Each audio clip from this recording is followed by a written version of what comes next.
In this lesson, we're going to take a look at how we can set up our character to be affected by physics and force. So we're going to get into rigid bodies and some colliders here.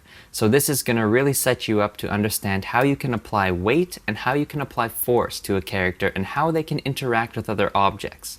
So let's get started in here. So if you remember in the previous lesson, I'm just going to switch over to my scene view. There we go, we got our character all framed up nicely. So I'm going to click on this WrapTuck character. This is that empty game object that we created to control all the movement to our character. Now remember, I wanted to have this sprite object here just to focus on animation and your player's appearance, basically. So let's click on our WrapTuck character. Now this is all for movement. So how can we apply weight to our character? We can apply weight to any game object, really, just by using the component rigid bodies. So I'm going to click on here, add component. I'm going to go physics 2D, and I'm going to say rigid body 2D. Now why are we not using a rigid body just standard? If we were to search in here, we could go rigid body. You can see we have rigid body and rigid body 2D. This is a 2D game, so we're not going to be applying force in the Z or Z axis. So we are only going to be using the X and the Y, which if we use a rigid body 2D game object, that's all it calculates for, and we're going to be saving your computer's resources, and it just makes things less complicated, really, because we don't want to have that extra layer of control that we're not going to use. That's just going to get in the way. So let's think about that. That's going to be a rigid body 2D, X and Y. Let's apply this. And when we apply this property to our game object, we can see all the properties that this gives us, all the options here. So the rigid body is strictly for gravity and weight. So I'm going to pretty much be happy with these defaults here. The mass, which is your weight, is going to be set to 1. That's perfect. We can leave it at default for now. Linear drag is kind of resistance in movement, being affected by force. If you want this to be like a really heavier object, you might want to apply some more drag or some less drag to change it. If it's a slippery surface, it just really affects the movement. Angular drag would be resistance in the rotation aspect of your game object. We don't need to be worrying about that, as this will not be rotating. Now fixed angle, I'm going to check this. What that's going to do is that's going to lock our rotation from being, from our character from toppling over if it's affected by force. We're going to be changing how he's interacting. We're just going to create a box around him. So if you can visualize a box around our character, and if force was applied, that box could topple on over and our character would be doing like a belly slide across the ground.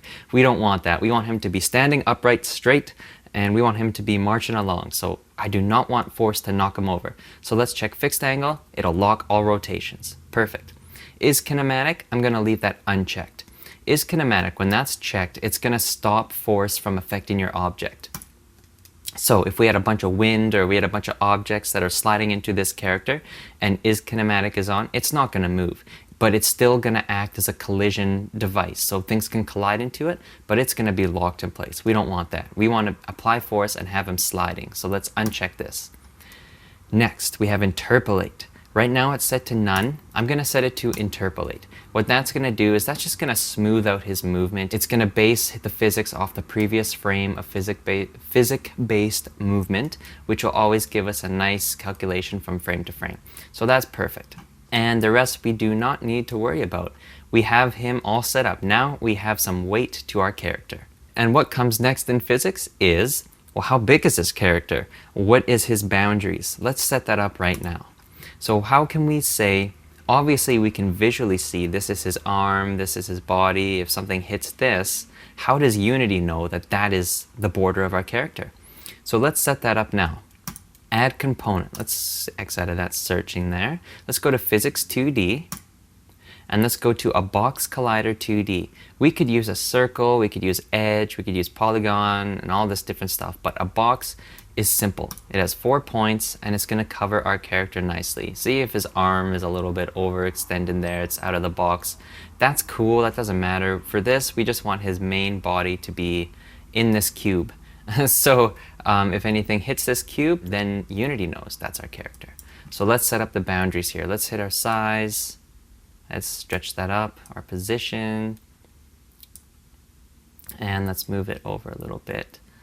His arms can extend, that's cool with me. His X, scale that down a little bit.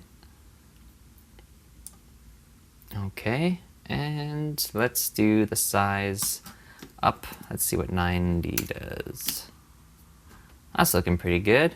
And the Y could be a little bit more. Wow, that actually fits perfectly. Look at that. We have our boundaries of our character now. This box collider object, basically if this character walks into anything, it knows, oh, you've hit our player, so stop. Or if something hits this, it says, oh, you've hit the player, what should we do? So this really just tells Unity the boundaries of our character. Box collider, we can collide with objects now. And the only really other option you have other than moving and changing the size of this is the trigger.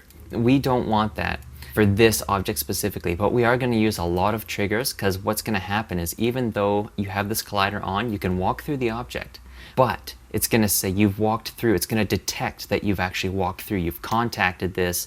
You have had a collision with this.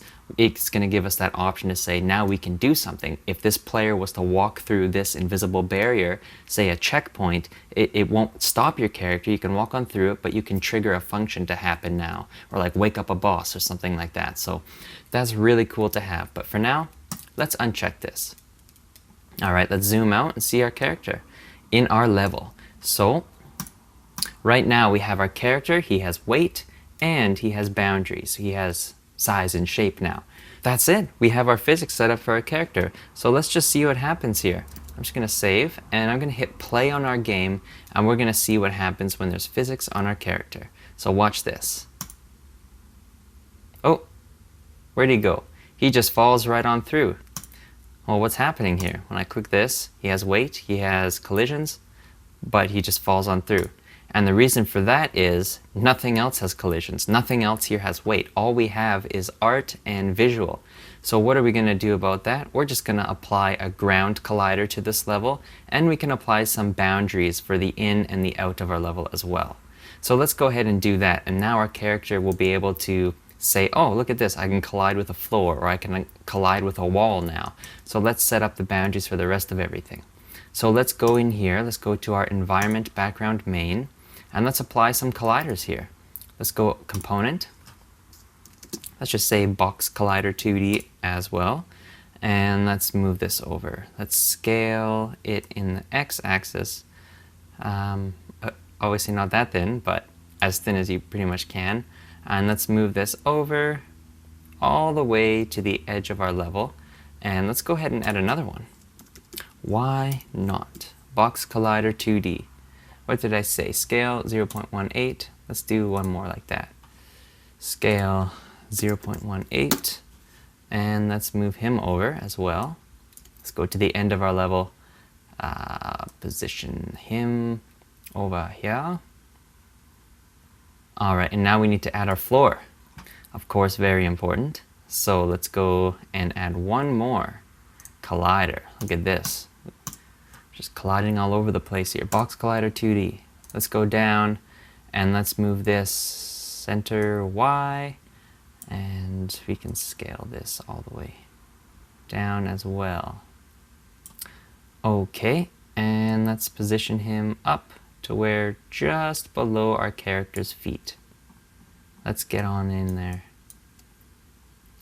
And let's move this up. Center Y, let's go. Okay, I'm gonna have to get serious here. 3.22.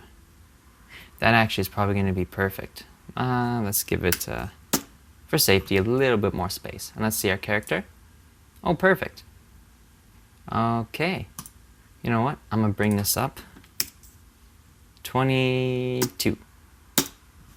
Beautiful. Okay, so let's get out of here. And let's see what we got. We have our colliders. See, we have our ground colliders and our left and right in and out of our level colliders. Cool. So now let's hit play and see what happens. Hey, see, our character now has a ground surface to collide with. That's perfect. So now, one thing I want to say is we're going to be testing our game quite a bit now. So what you're going to notice is you can go ahead and you can make all these changes to your game when you're playing it.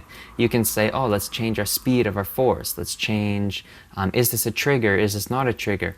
Any change you make while this is checked, while you're in game testing mode, it's not going to be saved after you come out of it.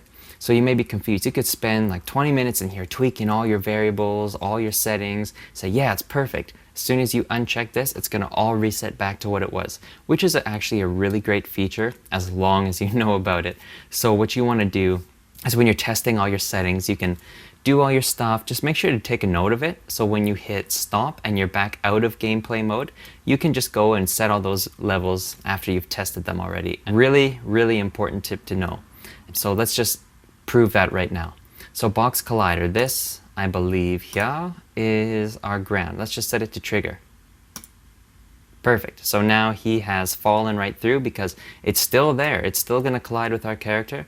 It's not acting as a box collider. So let me check that again. Or actually, I'm going to leave that checked. I'm going to unplay our game. And now it's back to what it used to be. All right, so WrapTuck, he's all ready to rock now. He's got some weight to him, he's got some size, we have a floor, we have some walls for him to bash into. We're pretty much good here.